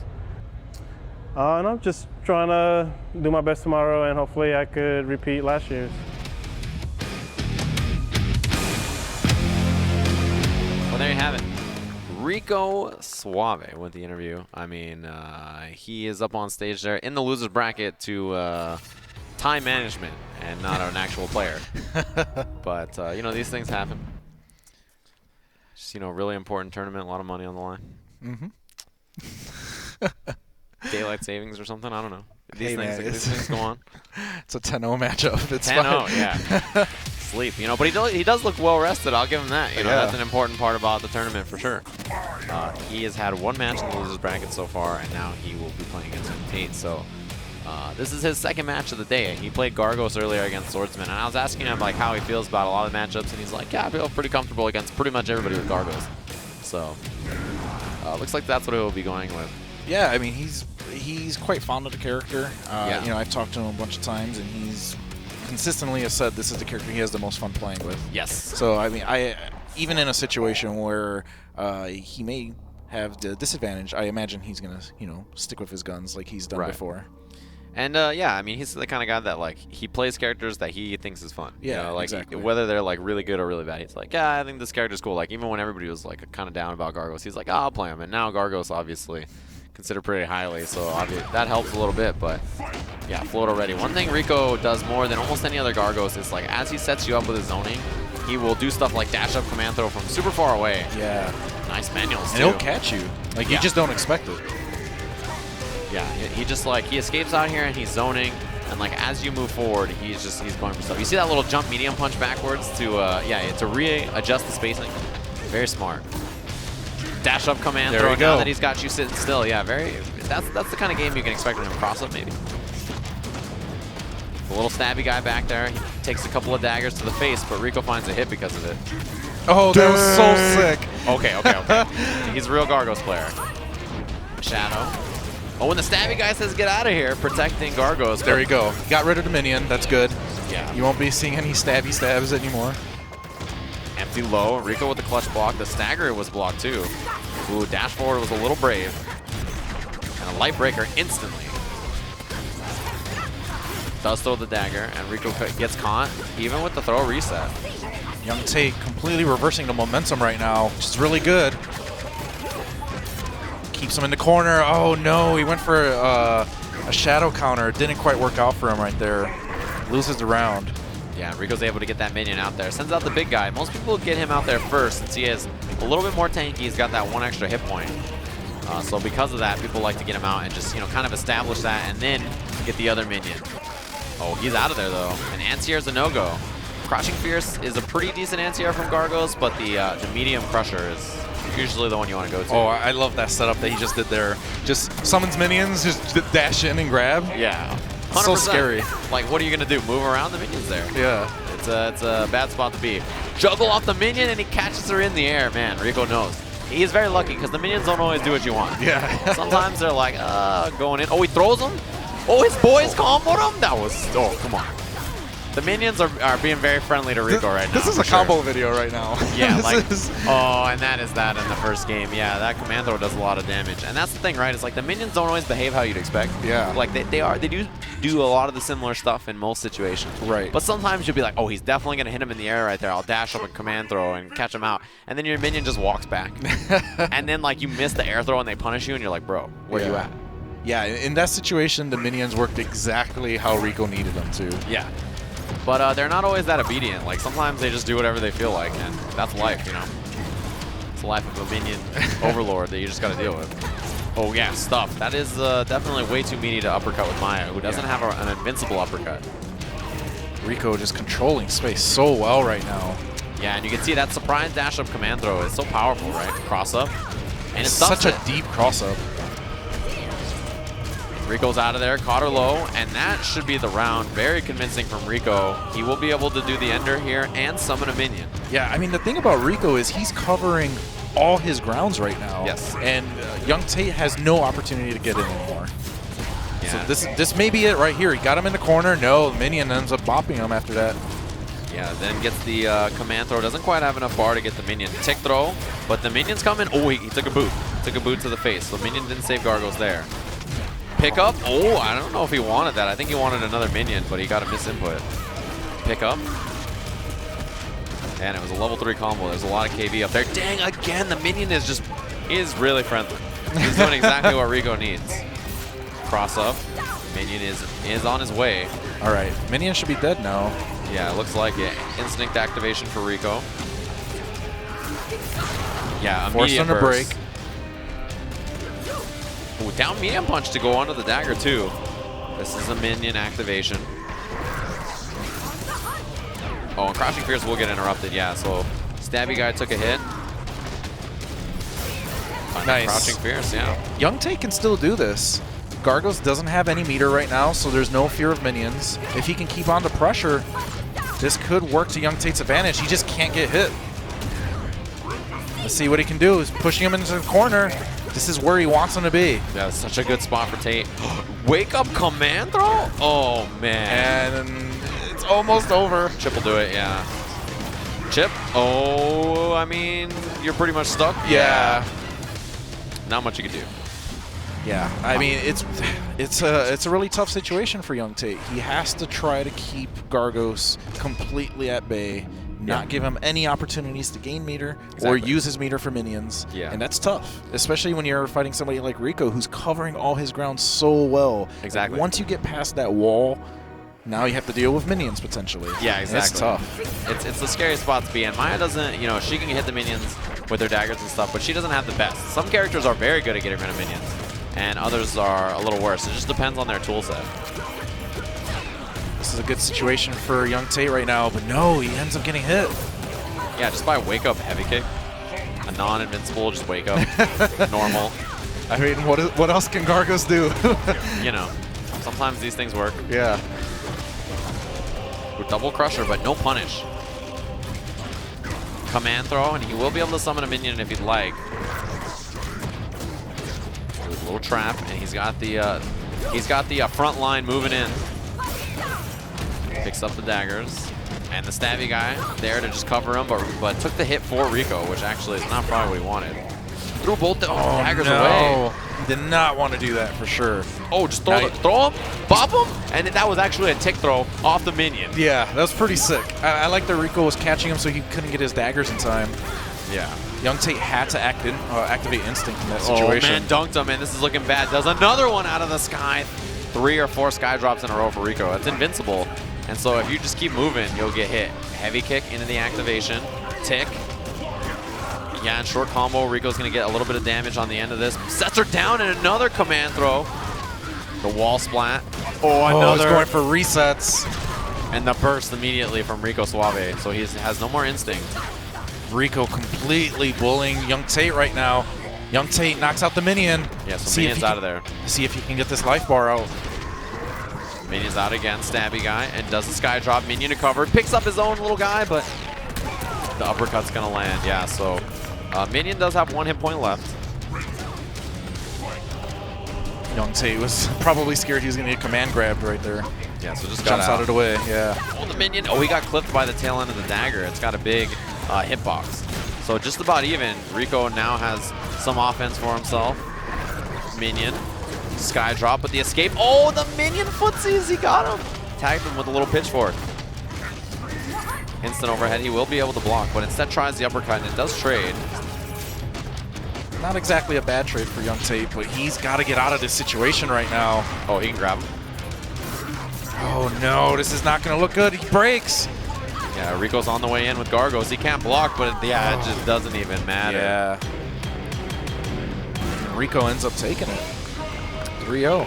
Yeah, man, those minions really worked exactly according to plan. Oh yeah, no, absolutely. They just obeyed. Yeah, Rico was playing absolutely insane. He covered all his bases. His minions worked exactly how he wanted them to, and he was able to bully his opponent. And that's what you got to do. I really like the way he zones with Gargos. I feel like he's so good about predicting the movement. And so he's like, all right, portal, portal, portal. You're about to dash. So his opponent dashes forward, and he reacts with his own dash. Exactly. Into command throw, and it's like that kind of predictive zoning is like really impressive. Yeah, I think that's what sets Rico apart from all the other Gargoses I've seen so far. He's so smart about how he handles all his situations, and he tricks his opponent into doing something, and then he just counters that before they even knew that they were going to do it. Right? He's always a step ahead of them. And then when the minions are out, he's chilling. Right? He summons the minions. He's very good at controlling them. He even threw the minion and then it bounced off Tate, and he was so dashed up sick. behind it and command throw him, and he was like, yeah, you thought the minion was the real thing, but it was just a distraction. Yeah, Just gonna no. come in behind it. Yeah, he had some sick clips there. I want to watch some of that in the GIF form. I want to see that on Dude, Twitter. to use the minion, as you just throw him as bait, you're just like, take that. And it's like, Yeah. oh, the minion. And then you just grab him. It's like, oh, come on. Yeah, that was Yeah. sick. That's pretty good. It doesn't get much better than that. But that was a loser's bracket match, so Rico moves on. He needs, I believe, one, maybe actually 2 more to get into the top 8 after that. Yeah, he needs to get 2 more wins to put himself in that top 8 bracket later on tonight. But up next, it looks like we're going to be looking at Valarax and Chaidez. who Chaidez. is, yeah, one of the last chance qualifiers. Yeah, he was the last chance qualifier, Which is the awesome. most dangerous one, right? I know. That's the one where everything is on the line and you're just like so worried. When he ended up winning, he had like the biggest like weight off of his shoulder. It Yeah. was absolutely insane to see that. I mean, you know, how many times in a row can you play in a single elimination, know.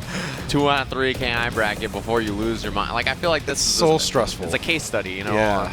on what human beings can like just endure, right? Yeah, no, it's one of those situations where like everybody that competed in those last chance qualifiers, they're quite amazing people. I don't know how they were able to do it. Yeah, I can't imagine after hours and hours and hours of last chance qualifier just feeling like, yeah, man, I'm about to play another match. Like, it's crazy. But this is an international match. Valarax was from the UK. Okay. Versus Chaidez, who is, you know, repping the big USA, so it's going to be interesting. A lot of the international players actually went down into losers pretty quick into the winner's bracket. So, yeah, he's out here surviving. There's a few of them, including Rebello, who's from Canada. You know, one of the players that is living in loser's bracket right now, so we'll see how that's going for him. But, yeah, I mean, you know, we're going to have a few of these losers matches on deck, and we're getting pretty deep now. Our top 8 winners is set, and everybody else has got to battle it out to try to make it on that loser side. And it is not an easy battle. No, definitely not. I mean, you have Rico Suave in there, you have Gutter Magic in there, Yeah. Rebello's in there. Like, you got all these insane players. Amenti's in there, Amenti, Diamond, yep. Filaga's in the losers bracket. You know, there's a ton of tough competition down there, so you got to be real careful. So it looks like buttons are all good. They're going to get into things here. Cinder theme on this stage, you know. Yeah, I just saw you shaking your head the moment he ended up choosing that. Somebody was hard at work to make sure that these all work together, you know. That's all I'm saying. So it's going to be Cinder versus Glacius. I think Keats was breaking down the lore about why they hate each other earlier. And Yep. you know a lot of it. So Oh, I'm yeah, sure, no, yeah, you I know mean- the whole story. Yeah, absolutely. You know, the guy's on fire. He doesn't like cold people. And he was just like, yeah, this is all-out war. That was basically it. Is that the story? Word for word. Yeah, to be honest, Yeah. like if that was the absolute copy that was written for it, I would totally believe it. Yeah. Fighting game lore. Here we go. Level 2 Ender, and he burns the arms. Interesting choice. So it's going to be potential damage. If you look in the top right, you can see it kind of bleeding away on Glacius. And that is one of the big strengths of Cinder, right, is building up that potential damage and cashing it out. Oh, no, the hail backfired on him completely. Yeah, got blown up, and the bomb took out 3 hails. This is a lot of potential damage that Chaidez has on him right now. Yeah, gotta be super careful now. Okay, big jump. It is a level 4. Oh, he locked out but ended up just completing his combo right away. Yeah, It's still a good amount of damage because of the PD that built up, but he could have had more. Yeah, for sure. It could have been bigger than that. This should be the light bar anyway, and you can also light the arms on fire, but chooses to go to battery. Just build a little bit of bar instead. He's almost sitting on full resources right now. He almost has full instinct. He has 2 bars of Shadow Meter. Okay, Willie anti-air hail, yeah. Just takes the hit and gets through. There's the regular throw. Stays in the front, and a little throw from Valarax to get some damage. We might see there it is right there. Is he going to confirm into it? Yep, he does. And it didn't hit exactly on the timings that Chaidez expected. So because of that, he didn't get the breaker that he was looking for. And that Shadow can hit like 2 times instead of 5, right? Because of the distance it hits from. So, yeah, it's a big part about it. The jump to avoid that shatter. Oh, Valarax controlling his air momentum really well right there. Not getting hit by that puddle punch. I really like the zoning game that he's playing right now. He has a nice life lead, but he's not going really crazy. No, definitely not. Has the bombs down. Shadow counter on the last one, and yeah, he's going to be able to take out the life bar here. Will extend the combo. Got to drain out that instinct time. You can see in the top left, it's slowly going away for Cinder here. I see oh, he just goes right in. I was going to say, might see an Inferno, but he ended up cold shouldering earlier. Oh, he tried to shadow counter, but not quite the right timing, and because of that, first game to Valorax. Yeah, I mean, that was a tough situation where pretty much one hit would have killed you, so he had to kind of go nuts a little bit in that situation. So first game to Valorax, and a really interesting match. I think a lot of Glacius players, they don't mind this matchup so much. I think the hail is really important to stop the approach. Like, a lot of characters can't deal with Trailblazer that well. Right. But yeah, they're really effective at stopping that aerial approach, which I think a lot of characters kind of don't always have a good answer to. Yeah, I felt like Valorax pretty early on almost shut down the hail game, and that was really a deciding factor. As soon as that one hail blew up in his face, he kind of stopped using it as consistently as he normally would have. Yeah, he like abandoned the plan. He's like, well, that didn't work out. So now it's going to be the Gargos pick, which is the other characters that Chida has been playing quite a bit. And it's gonna be interesting. I think he has pretty good zoning tools to deal with Cinder on the way in. Like jump heavy kick to take out the Trailblazers or the jump bombs is very effective, and then he has the medium and heavy portal punches to deal with the approach as well. So those are all good, but you don't want to give up too much space. See the Trailblazer using it to get in on the ground actually, and a counter break right away. This is always really demoralizing. After you lost a game, you just switched your character, and in the first 5 seconds you get counter broken. That hurts. Yeah, it's definitely not good. So he was doing the command throw that whole time. Minion down. Does the drop. Nice. And he was safe since Stabby Guy happened to be poking him at the same time. Yeah, and he switched positions, got him in the corner. How many in a row? 3 of those things. Throws him down again. Another one. Man, he's stuck in the same spot. Keep doing it until it stops working pretty much. And a tick throw at the end. And wow. Man, this is such a bad position. He can go for chip here. And yeah, I feel like he should have wake up uppercut, just hit the minions. Yep. So that way, you know, even though he got out of that situation, or even though he would have died, he would have gotten to hit the minions at least once. Yeah, right now he's taking some risks, just trying to get rid of minions. He's getting hit a few times for it, but it's probably for the better for him. Yeah, you got to get rid of those minions somehow. Yeah, you got to sometimes take damage. And the minions stood up right in the middle of that shadow and took the hit. They're not always the brightest. Yeah. Another drop, this time instinct activation. And command throw is backdash right away. Try to Inferno. Inferno, a very good idea against Gargos while he is in instinct. You just chunk him for a whole bunch of damage. Yeah, it hurts because it's unscaled damage. Big Shadow Izuna as well, 19% on that. Okay, this is going to be pretty decent damage. He has a lockout. The throw or not throw mix-up here could kill, but yeah, he guesses right on it. Oh, the breaker. This is nice. Gets rid of the minion in play for that short duration. Yeah, the minion's still out there. He's going to be an issue. Tagged him, so no minion left. He got caught. This could be a big corner series, actually. He has Shadow to spend, but instead just lights the legs on fire. He's sitting on 2 bars a meter. Now he got 1. Oh, no, he breaks it. Oh, he'll be able to Shadow through, yeah. The fierce doubles and the immediate break from Chidez. Block, instinct activation, overhead, 2 in a row, and the uppercut. Oh, yeah, he'll go right through. He doesn't care. Yeah, Gargos he's just chilling. When he's got that instinct on, he's got hits of armor, so he'll just walk through whatever you throw at him. It's just the heavy attacks beat armor.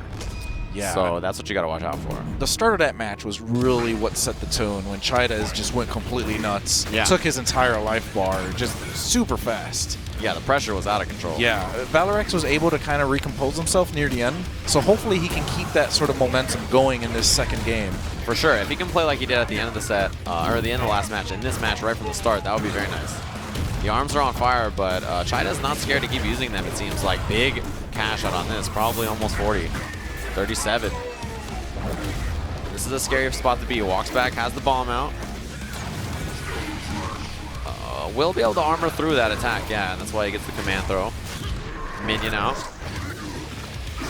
Does land command throw, side switch. You want the minion behind. That's actually good for Chidez. You can keep the minion behind your opponent. It's very tough for them to hit the minions. Yeah.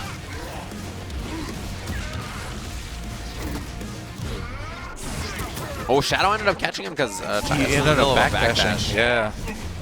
I think he was expecting him to do a portal punch. Either way, it worked out for him.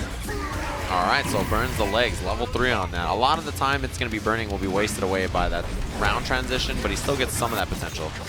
Breaker. Yeah, right away. Ooh, he almost tagged the minion. He ends up doing it. Takes a punch to the face for it, but it was worth it. All right, punish on the landing frames, gets right in, scoops him up. He'll be able to summon another minion. And that's what he goes for. Dunked. And that's good work to Chidez. This switch to Gargo seems to be really good. He was having trouble with Glacius, but I think the ability to rush down a little bit better is certainly helping him. You can see definitely. the offense has been much better than anything he had with Glacius.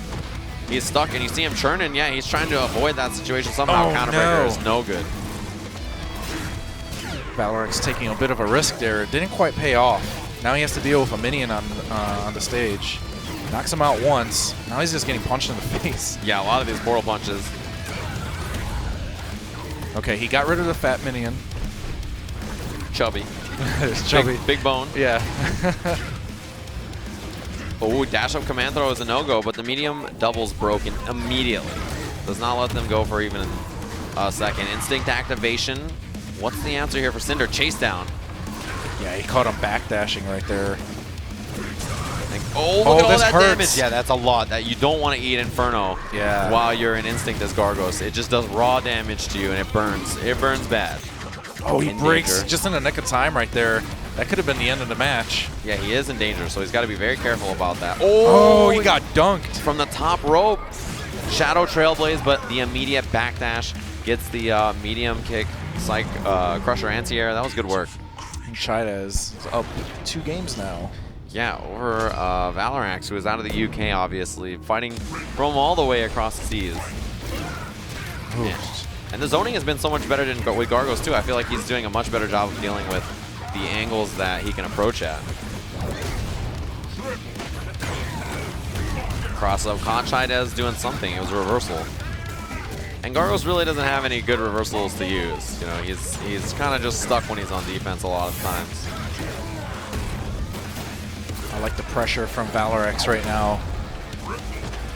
Yeah, it was a stagger. Yeah, not giving Chidez any opportunity to get out of here. Should be able to cash this out, and it'll likely be the round. It is. It's been Shadow just in case. This is a really, really good situation for Valorax. No minions on the stage.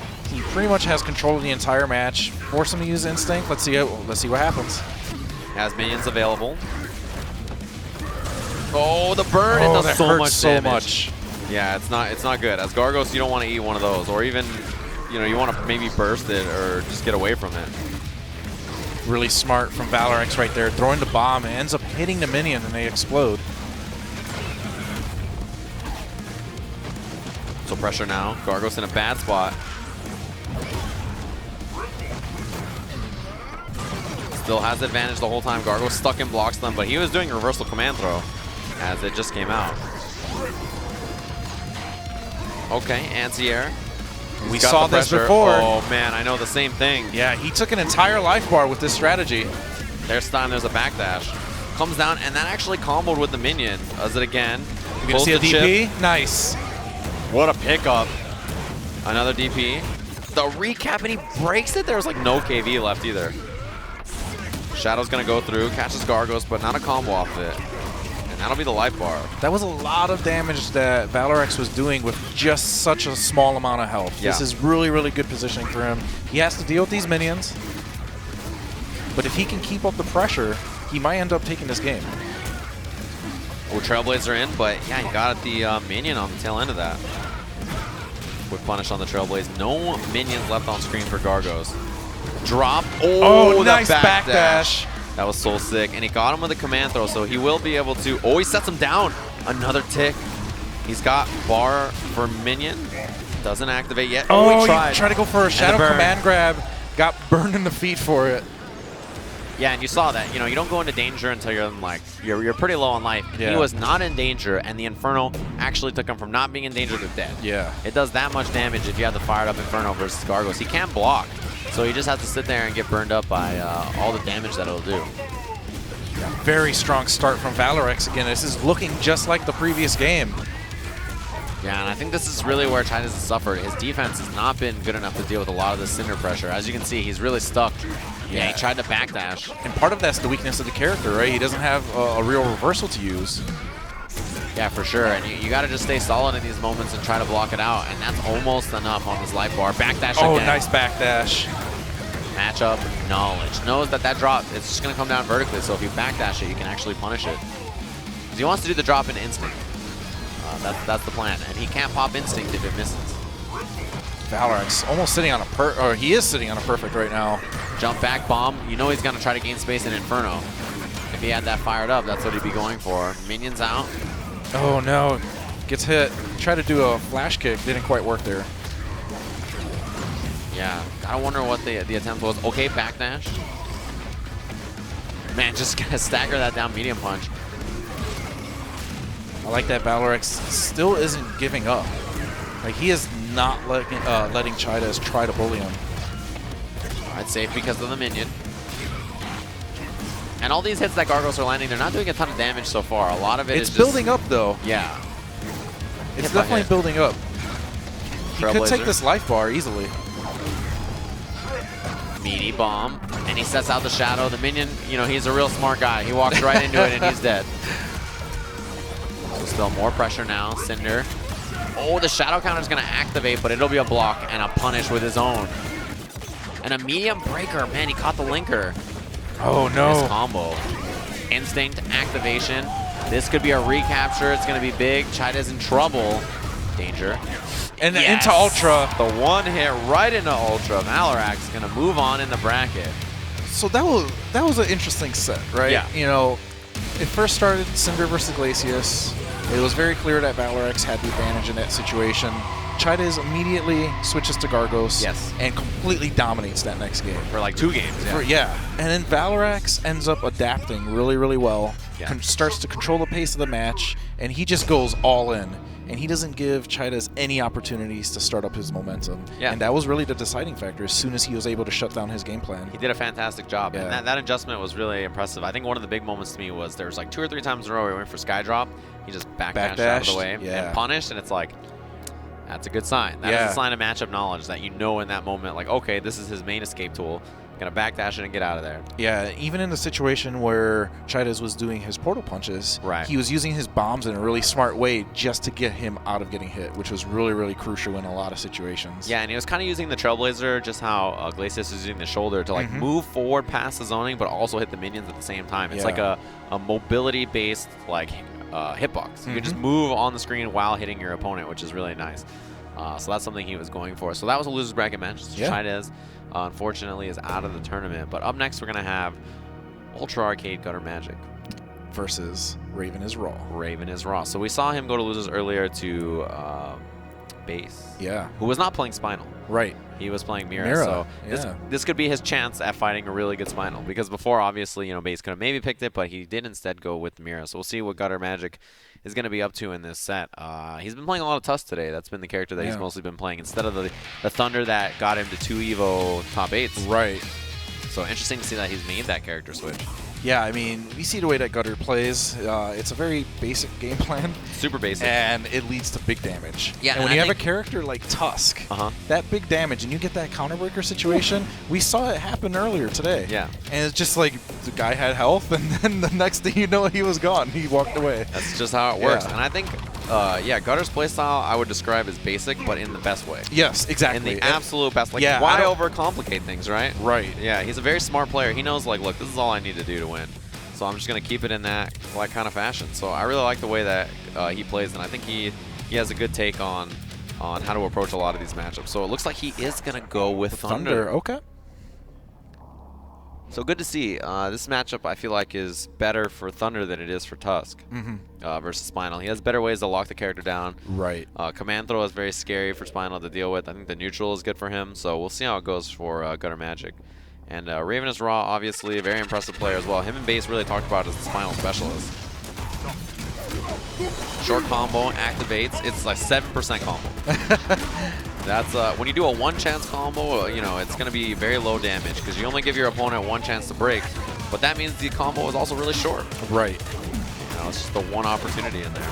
He has good screen positioning right now, although it doesn't really matter too much against Spinal. As you just saw, he's just teleporting. Yeah, teleporting is great for that movement. The low, and he caught him. And the manual, yeah, it was a heavy triple X that he manualed, so going to be able to do, oh yeah, he'll be able to block for sure, but instinct activation. Shadow, and that gets rid of the skull. If you do hit Spinal, yes, the chase down. If you hit Spinal, the skull's going to go away. And you see Gutter Magic, very, very smart. He knows how to deal with Spinal's knockdown. He says, crouching light kick, heavy triple X. If you teleport out of there, he's going to catch you. Yep. And even if you teleport behind him, it'll turn into a command throw. Overhead on that flip out. Good confirm from Gutter.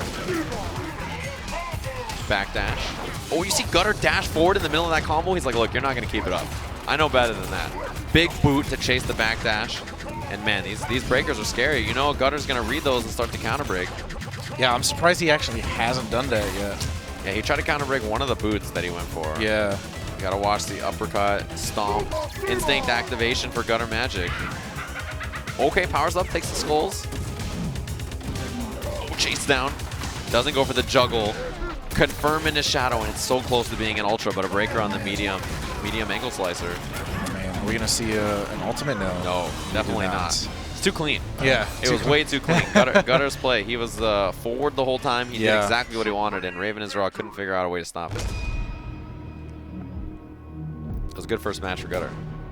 Oh, yeah, absolutely. He really dominated that first game.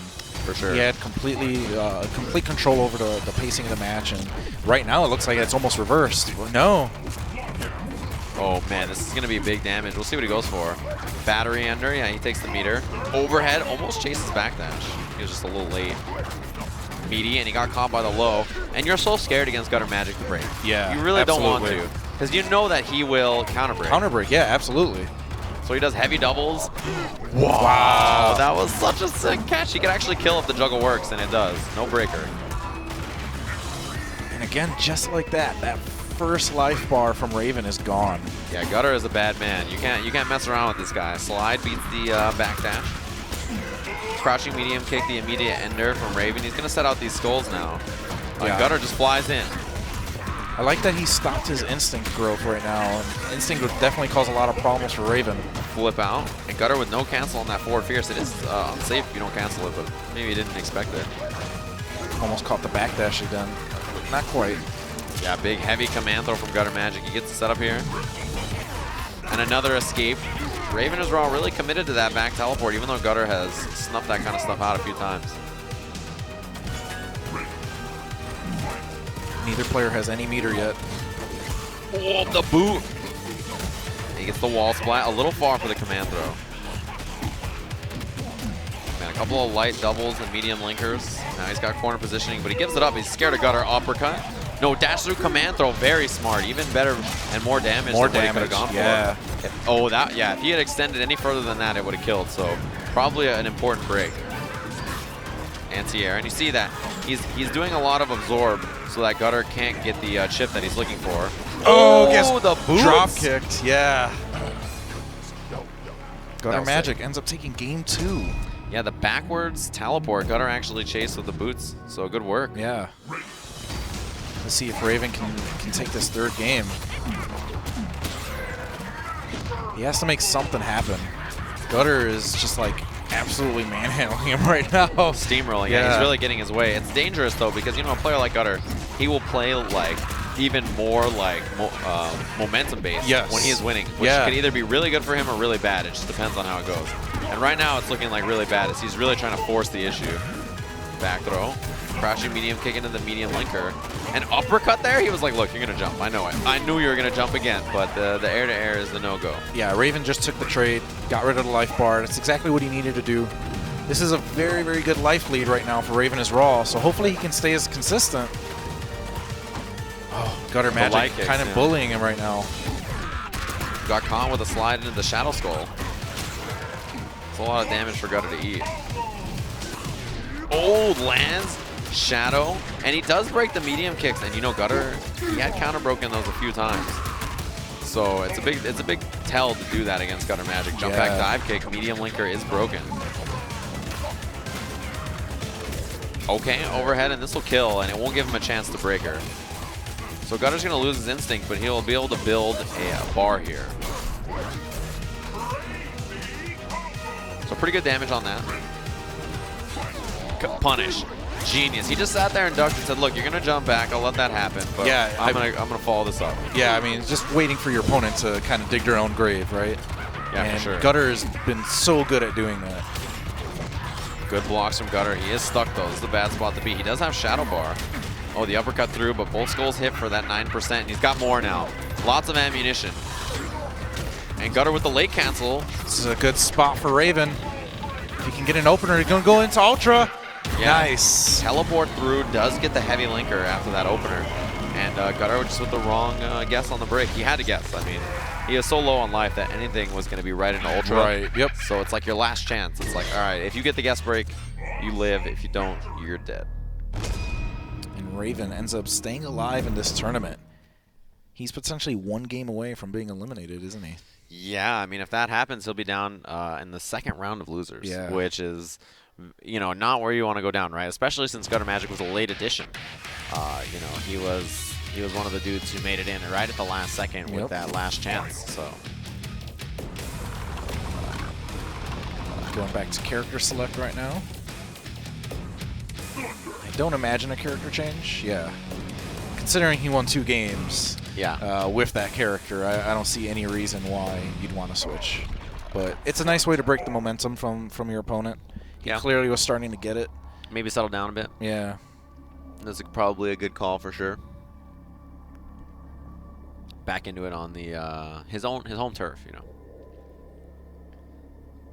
So we'll see if there can maybe be the counter adjustment from Gutter Magic. I think he played fine in the second life bar. I think the first life bar he was just a little too like aggressive. Yeah, no, I totally agree. It looked like he just really wanted to force it. He was like, I'm gonna win this match right now. And he's really trying that overhead a lot on Spinal's Wake Up. Oh yeah, you definitely can absorb that.